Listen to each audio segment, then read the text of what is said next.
کون سے درخت کے پتے نہیں جھڑتے؟ صحیح بخاری حدیث نمبر 62۔ ایک مرتبہ آپ صلی اللہ علیہ وآلہ وسلم نے فرمایا، درختوں میں سے ایک درخت ایسا ہے کہ اس کے پتے نہیں جھڑتے، اور مسلمان کی بھی یہی مثال ہے، بتلاؤ وہ کون سا درخت ہے؟ یہ سن کر لوگوں کے خیالات جنگل کے درختوں میں چلے گئے۔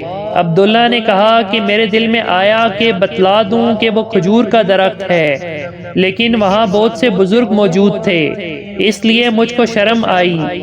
آخر صحابہ نے عرض کیا، یا رسول اللہ صلی اللہ علیہ وآلہ وسلم، آپ صلی اللہ علیہ وآلہ وسلم ہی بیان فرما دیجئے۔ آپ صلی اللہ علیہ وآلہ وسلم نے بتلایا کہ وہ کھجور کا درخت ہے۔